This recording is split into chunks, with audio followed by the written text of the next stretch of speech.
과학적이라고 하는 것들하고 비과학적이라고 하는 것들하고 비교를 해봅시다. 과학적 태도란 비판적 태도라고 했어요. 그렇게 얘기한 중에 대표적인 인물이 포퍼입니다. karl 포퍼. 독선적인 것이 필요한 태도라고 주장한 쿠hn의 해석에 의하면 정상과학은 퍼즐을 푸는 거라고요. 포퍼가 가장 공격했던 이 사이비 과학, 쿠hn의 정상과학 개념을 아주 혐오했습니다. 정상과학과 포퍼의 비판 정신 대결에서 확실한 결판은 나지 않았습니다.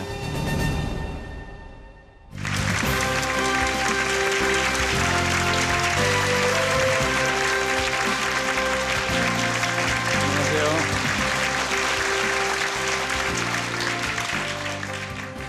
저번 시간에 시작한 이 과학 이론을 증명할 수 있느냐는 문제로 돌아가서 더 깊이 살펴보도록 할 텐데요. 이 현대 서양 철학의 시조라고 하는 프랑스의 데카르트, 제가 뭐 불어를 잘하는 사람도 아니고 그냥 우리식으로 데카르트 하겠습니다. 이 데카르트가 제1철학에 대한 성찰 내지 명상이라고 하는 책을 썼는데요. 거기서 나는 우리 인간의 과학 지식을 완전히 새로 이루어 놓겠다, 그런 선언을 했습니다. 그래서 지금까지 물려받은 지식은 전부 확실한 게 없으니까 다 쓸어버리고 그 다음에 다시 잘 생각해서 확실한 것만 골라가지고 지식의 토대를 만들자, 그렇게 했거든요. 이건 정말 대단한 배짱을 보여준 거죠. 모든 권위를 배척한 겁니다. 성경의 권위, 성직자의 권위, 철학자의 권위, 고전의 권위, 옛날부터 전해 내려오는 모든 이론들의 권위를 다 배척하고 새로 시작하자. 그러면 뭘 믿을 수 있을까 도대체? 뭐가 확실할까? 그래서 이 사람이 이 명상을 시작하는 겁니다. 그러면 처음에 생각하기를 내가 뚜렷이 직접 경험한 거, 그걸 믿을 수 있는 확실한 게 아닐까. 그러나 또 자기가 자신이 거기에 대한 반대 반론을 펼칩니다. 사람들이 잘못 보는 경우도 많이 있고요. 환각이나 환상을 많이 겪고, 근데 거기서 그치는 게 아니라 데카르트는 또 더 한 걸음 나간 걱정을 하는데요. 우리가 너무나 확실하게 느끼는 경험을 하고 있다고 해도 그게 꿈일 수도 있지 않느냐. 그래서 그렇게 얘기합니다. 내가 지금 이 책을 쓰는데 내 방에 앉아서 이 서양식 벽난로에 불을 잘 지펴놓고 편안하게 책상에 앉아서 글을 쓰고 있다. 그런데 그런 꿈도 많이 꿨단 말이에요, 자기가. 또 그렇게 꿈을 꾸고 있을 때는 그게 현실이라고 생각했던 거고, 꿈을 깨고 나서야 그게 꿈이었구나, 그렇게 생각하는데, 그러면 자기가 이 책을 쓰면서 지금도 꿈이지 않느냐, 그걸 어떻게 아느냐. 제가 학생 때 이제 철학을 배우면서 저희 형한테 이 얘기를 했더니 그거는 옛날에 중국의 장자가 이미 다 한 얘기다, 그러셨습니다. 장자가 이제 자기가 나비가 돼서 날아다니는 꿈을 꾸다가 그러면 내가 혹시 나비가 꾼 꿈 안에 장자라는 인물이 아닌가. 근데 물론 이 장자가 거기서 이 유도해내는 교훈은 좀 다른 내용이죠, 데카르트하고는. 장자는 그렇다 치고, 이렇게 감각이 속을 수 있으니까 그러면 그 대신 이성적인 판단, 그거를 기반으로 해서 지식을 세우는 게 어떨까, 그렇게 생각했습니다, 데카르트가. 예를 들어서 수학 지식이라든지 논리라든지 이렇게 이제 감각보다 이성의 판단이 월등한 것으로 보는 게 철학에서 말하는 이성주의 또는 합리주의죠. 근데 이 걱정의 명수인 데카르트는 거기에도 안심을 못했던 겁니다.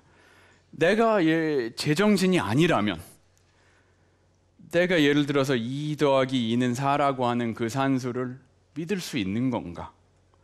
예를 들어서 하나님이 원하신다면 내 머릿속에 엉뚱한 생각을 얼마든지 집어넣으실 수 있고, 그렇다면 내가 이제 그런 생각들이 말이 안 된다고 느끼는 대신 그게 당연한 거라고 느끼지 않을까? 그렇게까지 막 의심을 하고 나서 그 시점에서 나온 것이 이 바로 그 유명한 나는 생각한다, 고로 나는 존재한다 그 말이었습니다. 그건 이제 괜히 멋지게 해본 말이 아니라 이 인식론적인 절망에서 나온 말인데요. 뭔가 믿을 게 하나도 없는데 거기서 나온 데카르트가 생각해낸 거는 내가 모든 것에 아무리 다 속더라도 그 속아서 틀린 생각을 하는 그 주체인 나는 적어도 존재하는 것이 아니냐. 그래서 결국 의심 없이 믿을 수 있는 명제 하나를 건졌습니다. 나는 존재한다. 근데 그거 알아가지고 뭐해요?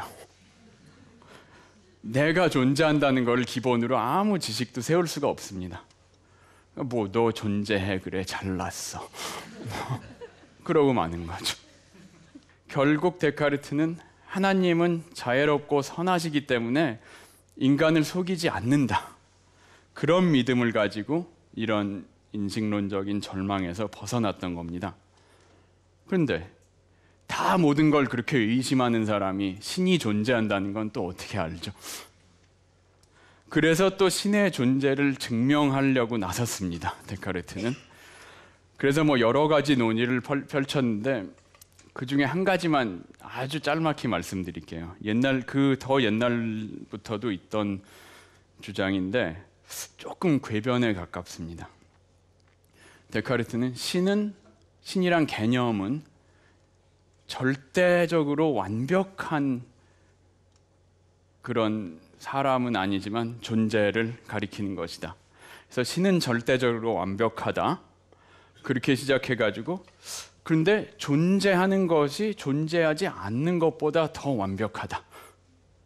그렇기 때문에 신은 존재할 수밖에 없다. 그렇게 결론을 내렸어요. 좀 이상하죠. 그러니까 좀 직관적으로 얘기한다면 뭐 존재하지도 않는 그런 시시한 신은 무슨 신이냐. 존재해야지. 이건 제가 느끼기에는 과학적인 지식의 토대가 되긴커녕 합리주의 철학의 한계를 극명하게 보여주는 그런 예가 될 뿐입니다. 그래서 그 후대 철학자 또 더 유명한 임마누엘 칸트는 그런 식의 합리주의 철학의 그 과잉을 방지하기 위해서 그 유명한 순수 이성 비판 책을 썼죠. 그 제목을 우리는 생각 없이 그냥 순수 이성 비판 얘기하지만 이 순수 이성을 비판한 겁니다. 그렇죠? 그렇게 순수하게 이성만으로 뭘 다 알아내겠다는 그런 시도를 하지 말자. 우리가 그런 거 알 수 없다. 그렇게 인간의 경험을 넘어서는 주제를 이성으로 알아낸다고 주장하는 것이 덧없는 일이라고 칸트는 얘기해 줬던 거죠. 뭐 그런 철학 논쟁은 어떻게 됐건 간에 데카르트 후 과학자들은 많은 경우 이 합리주의에 등을 돌렸습니다. 그리고 경험주의 철학에 입각을 해서 관측을 기반으로 과학 지식을 이제 차차 쌓아 나갔는데요. 그래서 다 우리가 아시는 갈릴레오니 보일이니 뉴턴 그런 훌륭한 사람들이 이 17세기의 소위 과학 혁명을 일으켰죠. 이렇게 시작된 과학이란 거는 결국 사실에 기반한 지식이 과학 지식이다. 그런 관점을 얘기해 준 건데요. 근데 여기서 좀 주의 깊게 생각할 필요가 있습니다. 데카르트가 이미 얘기한 거잖아요. 경험주의가 그렇게 완벽하고 객관적인 지식을 가져다 줄 수 없다고. 감각 자체도 확실한 게 아니라고. 데카르트가 이미 그거 얘기했는데 그럼 어떻게 해서 그걸 갖고 과학을 하냐 그겁니다. 데카르트 말을 좀 발전시켜 보면 이 관측 자체가 그냥 객관적 사실을 그대로 전달해 주는 게 아니라는 거죠. 그냥 그렇게 말하면 좀 아리송하고 이해가 안 닿으실지도 모르니까 좀 일상적인 방향으로 돌려서 일단 얘기를 하겠습니다. 이 그림에 나온 거는 떡방아를 찍고 있는 옥토끼입니다. 달나라에. 저는 이제 한국에서 맨날 옥토끼 얘기를 들으면서 자랐지만 왜 도대체 토끼가 달에 있다고 하는지 이해를 못했거든요. 그래서 저는 그냥 뭐 밑도 끝도 없이 지어낸 얘기라고 생각하고 뭐 누구한테 물어보지도 않았는데 다 커서 나중에 미국 유학을 가서 있는데 어느 날 갑자기 보름달을 보니까 토끼가 보이는 거예요. 그래서 절에서 옥토끼가 있다고요? 보이시죠? 그래서 이제 그걸 깨닫고 나서 그 다음부터 제가 서양 사람들한테 이 토끼 얘기를 많이 해주는데요. 그걸 얘기해주면 알아보고서 재밌다는 사람도 있고 아무리 봐도 토끼 안 보인다는 사람도 있습니다. 자, 그럼 토끼 얘기는 좋은데 이게 왜 과학적 관측하고 무슨 상관이 있냐고 생각하실 텐데, 이 토끼는 안 보여도 사람들이 보면 이 달 표면에 어떤 무늬가 있다는 거는 다 동의하겠죠. 근데 그게 간단하지가 않습니다. 왜냐하면 이 16세기 이전에는 이 다 훌륭하다는 유럽의 천문학자들이 아리스토텔레스의 이 우주론에 따라서 모든 천체, 그러니까 달부터 그 위에 있는 행성, 별 다 얘기하는 건데, 모든 천체는 완벽한 물건들이고 그 완벽하다는 의미는 아주 아무 흠이 없는 구형이라고 생각했거든요. 그래서 이 1600년대 초반에 또 이 유명한 갈릴레오가 한 일이 있죠. 망원경을 발명해가지고 달을 봤단 말이에요. 그러니까 이런 그림이 보였습니다. 이거 갈릴레오가 직접 그린 그림인데요. 뭐 산도 있고 분화구 같이 생긴 것도 있고 바다같이 생긴 것도 있고, 그래서 갈릴레오는 그 옛날 아리스토텔레스 철학을 타파하는데 이 무기로 썼습니다. 이 달 보시오. 당신들은 완벽하다고 했는데 저렇게 표면에 막 곰보가 있고 완벽하지 않다. 그렇게 주장을 했는데 이 많은 사람들이 갈릴레오 말을 믿질 않았어요. 그 재밌는 일화인데, 제가 이제 그런 일화를 과학사 공부할 때 배우고서 가장 궁금했던 부분이 있는데요. 옛날 그 유럽 사람들이, 달이 완벽하다고 생각했던 유럽 사람들이 저 달을 봤을 때 우리가 토끼 모양으로 생각하는 저 무늬를 보기는 했을까? 아니면 그 무늬 자체도 못 봤을까? 그 무늬를 봤다면 저걸 보고서 어떻게 저게 흠집 없는 완벽한 개체라고 생각했을까? 아니면 저걸 보지는 무늬도 못 봤다는 것도 이상하잖아요. 그래서 뭐 제가 타임머신을 타고 갈 수도 없고 참 궁금합니다. 근데 그 지금 말씀드리고자 하는 요지는 뭐냐면 그 이론의 힘이라는 게 이렇게 강하다는 거죠. 물인데요. 그렇게 관측을 했다고 합시다. 근데 포퍼는 거기도 이론이 들어간 거라고요. 그게 무슨 소리냐? 이것은 0도면 얼고 100도면 끓고 먹어도 죽지 않고 관측의 이론 적재성이라고 합니다. 작동 이론이 틀린다면 이 관측을 어떻게 믿는가? 이론이 관측에 이런 영향을 준다는 것을 과학 철학에서는 참 이상한 용어로 표현하는데요. 관측의 이론 적재성이라고 합니다. 영어로 theory ladenness라고 하는데요. 이 적재성이라는 거는 누가 고민을 해서 번역한 건데, 선박이나 이 화물차가 물건을 적재하고 다니듯이 관측이 이론을 항상 싣고 다닌다는 뜻이거든요. 또 더 직원적으로 표현해서 관측의 이론 의존성이라고 하는 사람도 있는데, 적재성이라는 말이 왜 이렇게 더 굳어버렸습니다. 또 알고 보면 재밌는 말이기도 하고요. 그래서 저도 이론 적재성이라고 하는데, 이게 여러 가지 차원에서 일어나는 거예요. 첫째, 이 우리가 지각, 감각으로 해서 지각하는 그 자체가 이 우리가 가지고 있는 선입견이나 상황에 따라서 좌우된다고 얘기하는 겁니다. 그에 따라서 이제 잘못 보이기도 하고요, 아예 안 보이기도 하죠. 또 뭐 자기 코앞에 있는 것도 안 보일 수도 있습니다. 사실 코도 안 보입니다. 사람 자기 코 안 보이는데요. 지금 오른쪽 눈 하나 감아 보세요. 시야 오른쪽 밑에 이상한 게 하나 보이죠. 그게 자기 코입니다. 또 왼쪽 눈을 감으면 시야 왼쪽 밑에 그것도 보인단 말이에요. 그러니까 항상 보이고 있는 거예요. 근데 이 뇌에서 알아서 편집을 해가지고 이런 코 같은 거 계속 보이면 귀찮으니까 지워버리는 겁니다. 안경 오래 쓰신 분들은 안경테 안 보이잖아요. 처음 쓴 사람은 아예 귀찮아서 불편해합니다. 이것도 이제 사실 저도 안경 오래 썼지만 신경 써서 이렇게 보면 다 보이고 있습니다. 근데 이제 뇌에서 아예 또 편집을 해서 지각하지 못하게 하는 거고. 그래서 그 결론은 감각 자체가 현실에 대한 정보를 그대로 객관적으로 전해주는 게 아니라는 거죠. 그러니까 이게 경험주의의 가장 큰 문제가 시작되고 있습니다. 똑같이 감지한 것도 다른 이론적 배경 가진 사람들은 서로 다르게 해석하죠. 이 쿠는 이거를 게슈탈트 심리학에서 나온 예를 가지고 설명했습니다.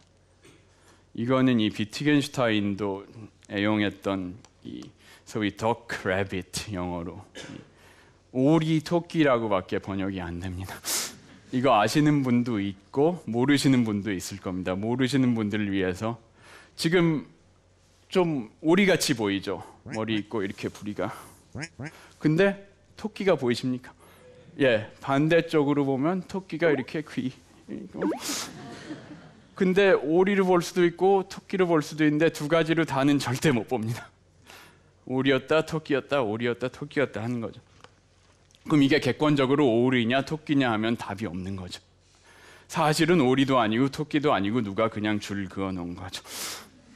일상생활에서도 이런데 현대과학에선 더하죠. 이 현대물리학, 입자물리학에서 사용하는 거품 상자에서 나온 여러 소입자들이 반응을 하면서 남겨놓은 궤적이죠. 근데 이 오른쪽에 보이는 거는 이 이론을 아는 물리학자들은 다 깨끗하게 그 중에 중요한 선만 뽑아서 해석을 해내죠. 엄청난 양과 질의 해석이 들어간 겁니다. 또 관측 결과에 해석까지 안 들어가도요, 어떤 실험 기구에 의존해서 하는 관측이라면 그 기구 작동 원리 안에 이미 이론이 포함된 거죠. 이 현대과학에서 사용하는 실험 기구라는 게 되게 엄청나게 복잡한 이론을 기반으로 하죠. 뭐 전자현미경, 전파망원경, 또 여러분들 잘 아시는 뭐 캣스캔, 펫스캔, 그런 거 생각해 보시면 굉장히 복잡한 이론에 기반한 건데 그 작동 이론이 틀린다면 그걸로 하는 관측 결과를 어떻게 믿겠습니까? 그러니까 사실 우리가 뭐 캣스캔 같은 거 아주 그렇게 신용하는 것도 조금 생각해 보면 겸연쩍은 일이죠. 어떻게 그렇게 해서 다 찍혀지는지는 알지도 못하면서 믿는단 말이에요. 그게 과학의 권위입니다. 또 그렇게 복잡하고 현대적인 기구만 지금 생각하는 것도 아니고요. 다음 시간에 제가 더 자세히 얘기 드릴 온도계, 그렇게 간단한 것도 이론에 기반한 거고요. 또 더 간단한 예도 있습니다. 이 우리가 항상 쓰는 기구가 있는데 이 광학의 기본 법칙을 이제 응용한 거죠. 거울입니다. 거울 없으면 사람은 자기 얼굴도 못 봅니다. 그게 참 화나는 건 남의 얼굴은 다 보이는데 자기 얼굴은 못 보는 거죠. 그러니까 거울로 자기 얼굴 본다는 것조차도 과학 이론에 기반한 실험 기구를 쓴 건데, 그렇게 생각해 보면 참 우리가 정말 뭘 어떻게 확실히 알 수 있는가 막막하죠. 이론적 해석이나 뭐 기구에 의지하는 거 제쳐놓고라도 많은 경우 우리가 이론에 맞지 않는 그런 관측 사실은 아예 받아들이질 않습니다. 뭐 일상생활적으로 봐도 많죠. 뭐 누가 무슨 텔레파시로 뭘 알아냈다든지, 또 뭐 인도에서 무슨 승려들이 명상을 하면서 붕 떤다든지, 그런 보고가 굉장히 세상에서 많이 나오는데 우리 그런 거 다 믿지 않죠. 뭐 믿으시는 분들도 있을 텐데 좀 죄송합니다. 그런 보고들이 많은데 우리는 그걸 기본 과학 이론에 벗어난다고 해서 거부하죠. 근데 이렇게 이론적으로 경험한 거, 이론을 통해서 그 경험한 것들을 걸러내는 과정이 없으면 우리가 관측과 환각의 구분도 할 수 없고 뭐가 제대로 된 관측인지 알 수가 없죠. 포퍼도 이런 얘기를 했습니다. 그 사람이 한 가지 제일 간단한 예를 들었는데, 예를 들어서 우리가 관측을 했다고 합시다. 여기 물 한 병 있습니다. 물인데요. 그렇게 관측을 했다고 합시다. 여기 물 한 병 있다. 근데 포퍼는 거기도 이론이 들어간 거라고요. 그게 무슨 소리냐? 이 물을 오늘 밤에 밖에 놔둔다고 생각합시다. 그리고 밤새 기온이 영하 10도 그렇게 내려갔는데 아침에 나가보니까 안 얼었단 말이에요. 그러면 이게 물이 아니었네, 그렇게 되죠. 그럼 이거 내가 뭘 먹었지?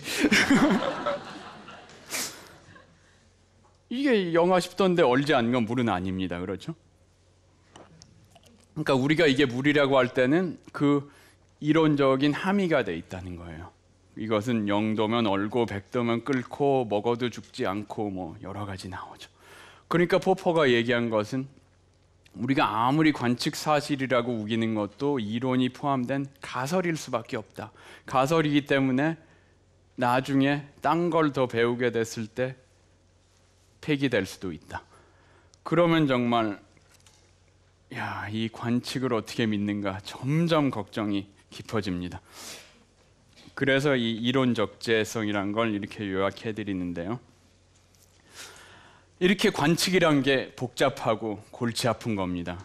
그러니까 누가 과학은 관측에 기반했기 때문에 100% 믿을 수 있다 얘기하면은 믿지 마세요.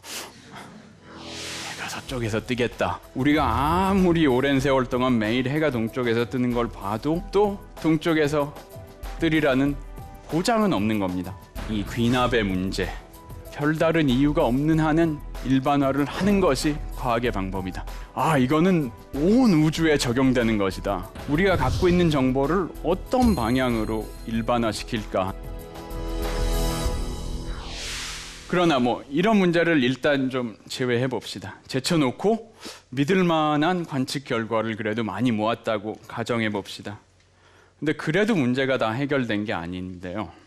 그 관측 결과들을 증거로 해서 과학 이론을 증명할 수는 없단 말이죠. 이건 지난 시간에 말씀드린 그 포퍼의 반증주의에 통하는 얘기죠.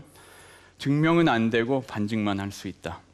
철학자들이 포퍼보다도 더 오랜 세월 갖고 고민해온 귀납의 문제가 있습니다. 이 아주 간단한 예를 들자면 매일 아침 해가 동쪽에서 뜬다. 우리가 그렇게 얘기할 수 있는 거는 우리가 하루 이틀도 아니고 하고 많은 날 아침이 되면 동쪽에서 해가 뜨는 걸 본 경험에 기반한 거죠. 그런 식으로 이렇게 개개의 경험을 많이 모아가지고 일반화하는 거를 귀납적 추론이라고 하죠. 근데 이 문제는 귀납적 추론은 그 결과를 보장해주지 못한다는 거죠. 왜냐하면 우리가 아무리 오랜 세월 동안 매일 해가 동쪽에서 뜨는 걸 봐도 내일 아침 또 동쪽에서 뜨리라는 보장은 없는 겁니다. 물론 우리가 그러리라고 생각하고 다 살지만 논리적으로는 보장이 없다는 거죠. 그러니까 이제 정말 이상한 일이 일어나면 해가 서쪽에서 뜨겠다 그렇게 얘기하는 것이 논리적으로는 가능한 얘기가 아닙니다. 이 포퍼는 이 귀납의 문제, 이걸 굉장히 중요하게 봤습니다. 귀납의 문제란 건 제가 지금 설명드린 귀납적 추론이 결론을 보장해 줄 수 없다, 그 문제인데요. 포퍼는 그렇기 때문에 자기의 그 반증주의 철학이 타당하고 귀납주의라는 것은 증명할 수 없는 걸 증명하려는 그런 무모한 철학이라고 비난을 했는데요. 이거는 좀 뼈가 있는 얘기였습니다. 왜냐하면 아까 말씀드린 그 과학혁명, 그런 걸 주도한 사람들이 그 영국의 철학자 베이컨의 귀납주의를 따라간다고 자기들이 많이 얘기했거든요. 근데 포퍼는 귀납주의라는 거는 과학을 뒷받침해 줄 수 없는 철학이라고 비판을 했고요. 논리적으로 보겠습니다. 가장 간단한 일반적 명제를 생각해 보세요. 모든 A는 다 B다, 그런 형식. 철학자들이 이제 그런 간단한 예를 좋아합니다. 우리는 워낙 골치 아픈 일들이 많기 때문에 될 수 있으면 간단한 예를 들어서 생각하려고 하는데요. 그래서 철학자들이 좋아하는 예로 백조는 다 하얗다, 그런 명제를 증명하고자 한다면 어떻게 할까요? 돌아다니면서 만나는 백조마다 검사를 합니다. 너 하얗지? 그래서 수백 마리, 수천 마리, 수만 마리 다 본 다음에 전부 하얗다. 그러면 몇 마리나 하얀 걸 보면 확신할 수 있을까요? 문제는 아무리 봐도 확신할 수가 없다는 거죠. 그 다음에 만나는 백조는 또 무슨 색일지 보장이 없으니까. 또 이 검은 백조가 있다는 거 다들 아시죠, 요새는. 이 검은 백조의 역사는 정말 이 귀납의 문제를 생생히 보여주는 좋은 신뢰입니다. 원래 유럽에는 검은 백조가 없었거든요. 그 네덜란드의 탐험가들이 호주에 처음 갔을 때 이 검은 백조를 봤다는 겁니다. 그래갖고 와서 이제 와 신기하다. 거기 가니까 백조가 까맣더라. 그렇게 얘기하니까 사람들이 아무도 안 믿더라는 거예요. 그래서 결국은 이제 가서 하나 잡아가지고 박제해서 갖고 오니까 이제 그때야 믿어서 백조가 다 하얗다는 일반론이 그때 확실히 깨져버린 거죠. 하다못해 아까 말씀드렸던 해가 매일 아침 동쪽에서 뜨는 거, 그것도 사실 북극이나 남극에 가보십시오. 해가 매일 동쪽에서 안 뜹니다. 해가 6개월에 한 번씩 뜨죠. 글로 가면 절대 매일 안 뜨죠. 그뿐이 아니라 정말 북극점에 섰다고 생각해 보시면 동서남북이 없습니다. 남만 있습니다. 북극점에서 어느 방향으로 가나 남쪽입니다. 동은 뭐고 서는 뭔지 전혀 구분이 안 되고 북도 실종됐습니다. 그러면은 이게 해가 동쪽에서 뜬다는 개념 자체가 성립이 안 되는 그런 상황이 뭐 공상과학에 갈 필요 없이 우리 지구 위에 있는 북극점에만 가면 벌어집니다. 근데 또 해가 항상 동쪽에서 뜬다는 것은 우리가 북극에 가보지 못한 사람들이 하는 얘기죠. 얼마나 우리 인간의 일상생활이라는 게 한정돼 있고 우리의 상상력은 또 얼마나 제한돼 있습니까? 그러니까 과학을 하다 보면 이런 정말 상상하지 못했던 사태들이 많이 벌어집니다. 이런 경우들을 보면 이 귀납의 문제라는 게 그 할 일 없는 철학자들이 그냥 탁상공론으로 토의하는 그런 문제만은 아니라는 거죠. 또 살다 보면 전혀 경험하지 못한 새로운 일도 종종 당하죠. 우리는 이제 그런 일들이 없을 걸 전제로 하고 살긴 하지만 보장은 없습니다. 우리가 앉아 있는 의자가 갑자기 빠개질 수도 있죠. 조심하세요.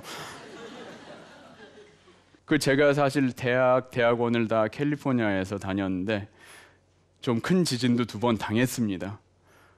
그러고 거기 계속 살면서도 땅은 안 흔들린다고 생각하고 매일 사는 거죠.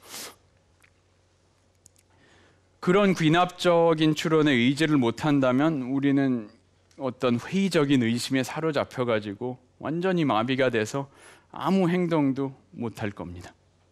그래서 스코틀랜드의 18세기 철학자 유명한 데이비드 휴미 있죠. 이 휴미 귀납의 문제를 역설하고 나서 결론은 할 수 없다였습니다. 귀납적 사고는 논리적으로 절대 정당화될 수 없다. 그걸 보여준 다음에 그러나 우리는 그걸 버릴 수도 없는 어쩔 수 없는 인생의 관습이라고 얘기를 했는데요.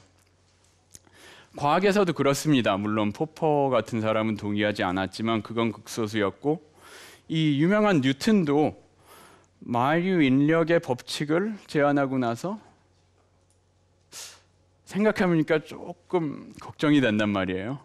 그래서 자기가 그걸 철학 원리로 책에 쓰고 있습니다. 어떻게 쓰냐면 일반화하지 않아야 할 별다른 이유가 없는 한은 일반화를 하는 것이 과학의 방법이다. 왜냐하면 자기가 찔리는 게 있었거든요. 왜냐하면 자기가 이 인력 법칙을 중력 법칙을 세웠던 그 데이터는 다 태양계 내에서 얻은 거였습니다. 그렇게 해서 중력 법칙 세워놓고 그 다음에 이거는 온 우주에 적용되는 것이다. 그러고 주장을 하니 찔리죠. 그러나 이 사람은 우리 태양계가 그리 특별한 것도 아닐 거고 여기서 적용되면 온 우주에 적용되는 게 아니겠느냐. 그렇게 주장을 하고 나서 그게 이제 옳은 과학 방법론이라고 주장을 했습니다.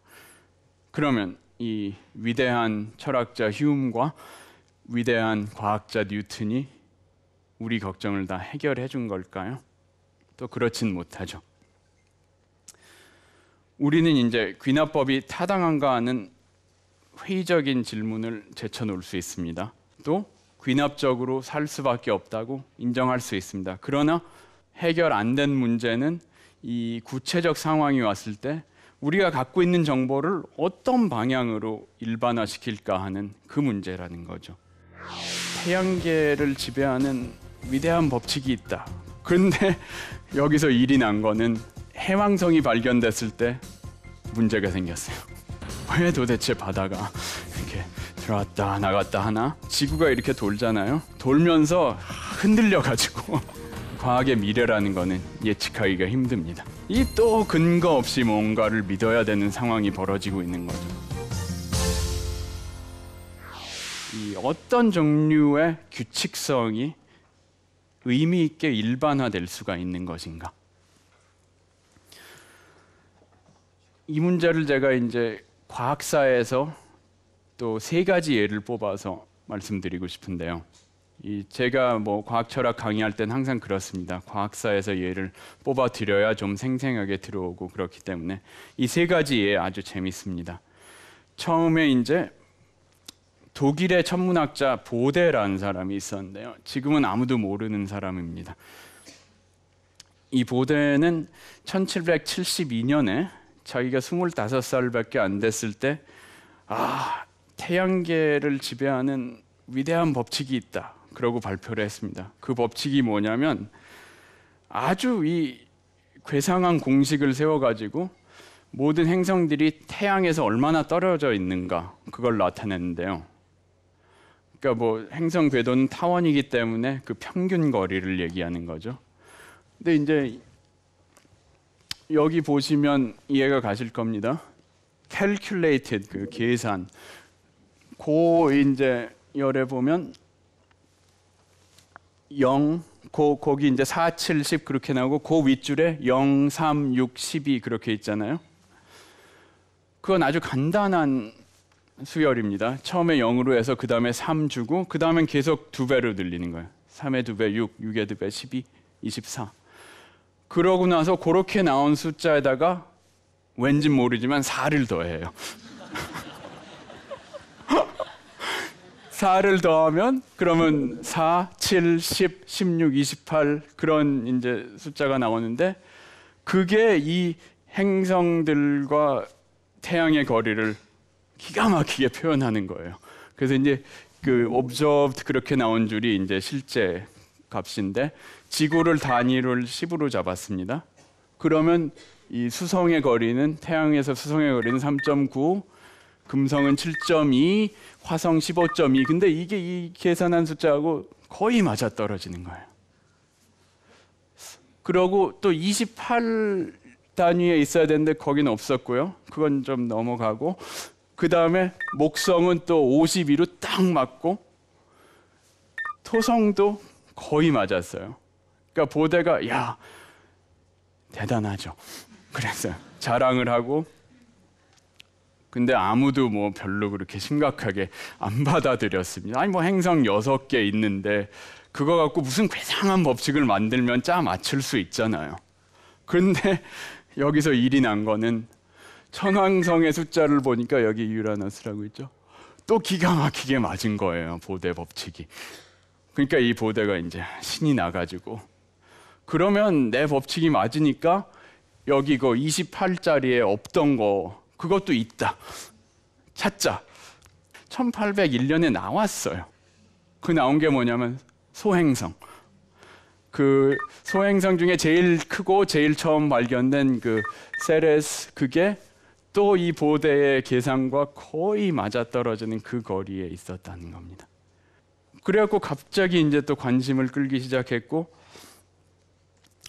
또 길게 얘기를 좀 줄이자면 여기 해왕성이 발견됐을 때 문제가 생겼어요. 전혀 맞질 않단 말이에요. 그러면서 이제 보데의 법칙은 점점 인기를 잃었는데 그 다음에 명왕성이 나왔는데 이건 제가 지금 생각한 건데 이 명왕성의 거리는 보데가 예측했던 그 8번째 행성의 거리랑 잘 맞는단 말이에요. 그러면 이 해왕성이 좀 딴 데서 온 게 아닌가 그렇게 볼 수도 있고 근데 아무리 봐도 좀 이상합니다. 왜 이렇게 해서 법칙에 잘 맞을까? 근데 현대 물리학에서는 그런 규칙성은 있을 수 없다, 그렇게 생각하죠. 왜냐하면 이런 규칙성을 만들어줄 자연 법칙도 없고, 그렇기 때문에 이 보대의 법칙은 이렇게 재밌게 맞아 떨어지지만 현대 과학에서는 아주 무시당하고 있는 부분입니다. 그게 한 가지 예고요. 그러니까 요점은 철학적인 요점은 뭐냐면, 이렇게 훌륭한 이 규칙성을 찾아도 과학 이론에서 그건 일반화할 가치가 없어, 그렇게 판단시켜 준 거죠. 근데 뭐 옛날에는 이 행성들이 태양에서 어떤 거리에 떨어져 있는지가 굉장히 중요한 과학 문제였습니다. 근데 지금 이론에서는 그렇지 않죠. 두 번째 예입니다. 이건 발머 시리즈라는 건데요. 이거는 이 화학 원소마다 말하자면 지문처럼 서로 다르게 나오는 스펙트럼 얘기입니다. 그건 무슨 얘기냐면, 원자가 이 빛을 흡수하기도 하고 방출하기도 하는데, 모든 주파수의 빛을 흡수하고 방출하는 게 아니라 일정한 수만 한다는 거죠. 그래서 이거는 수소 원자가 방출하는 빛을 보면 선이 여러 가지가 있는데, 이제 그 중에 6개를 뽑아 놓은 겁니다. 여섯 번째는 이제 자외선이라 보이질 않고, 그런데 측정한 그 파장, 웨이브랭스 파장을 보면 뭐 이런 별 의미 없는 숫자들이 나오거든요. 근데 이 발머란 사람이 보고서 이런 간단한 공식으로 표현을 했어요. 여기서 이 n이 3, 4, 5 그렇게 나갑니다. 이것도 꼭 보대의 법칙하고 비슷하잖아요. 뚱딴지 없이 무슨 이런 공식이 있냐. 그러나 맞는다. 이 발머는 또 유명한 사람도 아니었고요. 무시당했습니다, 처음에. 이 발머는 물리학 박사를 하긴 했지만 일생 대학 교수도 못하고 여학교 선생을 하면서 스위스의 뭐 조용한 소도시에서 살았는데, 이 결과도 60살이 돼서야 발표를 했습니다. 되게 뭐 물리학, 수학 같은 데서는 젊어서 성과를 내고 하는데, 이 사람은 선생하다가 갑자기 다 늙어가지고 이런 걸 발표했는데 사람들이 뭐 별로 신경을 안 썼거든요. 이것도 보면 뭐 규칙성이라고 6개 갖고 짜 맞추면 나오는 거지, 이제 그렇게 생각했는데, 두 가지 재밌는 일이 일어난 게 뭐냐면, 하나는 딴 사람들이 또 이런 비슷한 규칙성을 찾아냈고요. 또 하나는 그런 몇 개 규칙성을 모아가지고 이 덴마크의 물리학자 닐스 보어라는 사람이 그거를 자기의 그 유명한 원자 모델의 기반으로 삼은 거예요. 이게 1913년에 발표했던 보어의 원자 모델에 의하면, 이게 이제 양자 이론이죠. 원자 핵이 있고 거기 이제 전자들이 도는 궤도가 있는데, 아무 거리에서나 돌지 못하고 이렇게 딱딱 몇 개 정해져 있습니다. 그럼 그 궤도마다 그 에너지가 있고요. 그래서 보어의 이론에서 해석하기를 원자가 빛을 흡수하고 방출하는 것은 이 전자가 이 에너지 다른 레벨에서 뛰어내리고 뛰어오르면서 에너지를 빛에서 흡수해서 뛰어오르거나 에너지를 빛으로 방출하면서 뛰어내리는 그런 과정이라고 했거든요. 근데 이 보어 이론에 의하면 이 에너지 레벨은 규칙적인 거고요. 그렇기 때문에 이런 시리즈들이 나오는 겁니다. 그래서 이 발머 시리즈는 이 두 번째 궤도로 전자들이 세 번째, 네 번째, 다섯 번째에서 뛰어내려오는 그 에너지를 표현한 거라고 했거든요. 그래서 갑자기 이 아무도 중요하게 생각하지 않던 그 발머 시리즈가 이 양자역학의 기본이 돼버린 거죠. 그러니까 이 정말 이 보대의 법칙도 언제 그렇게 빛을 볼 수 있지도 않느냐, 그렇게 생각해 볼 수도 있겠습니다. 이 과학의 미래라는 거는 예측하기가 힘듭니다. 마지막 세 번째로 말씀드릴 거는 좀 아까 두 가지 뒷예보다 우리랑 친근한 얘기죠. 조수에 관한 얘기입니다. 밀물, 썰물. 근데 이제 이 조수에 관한 논란은 아주 고대부터 많았고요. 왜 도대체 바다가 이렇게 들어왔다 나갔다 하나? 아주 이론도 많았습니다. 무슨 화학적 이론부터 해가지고 뭐 무슨 바다 밑에 거대한 동물이 있어서 숨을 쉬고 뭐 그런 얘기부터 해서 굉장히 많은 이론이 있었는데, 이 케플러 있죠. 또 독일의 천문학자 케플러, 여기 지금 그림의 오른쪽에 나온 사람인데요.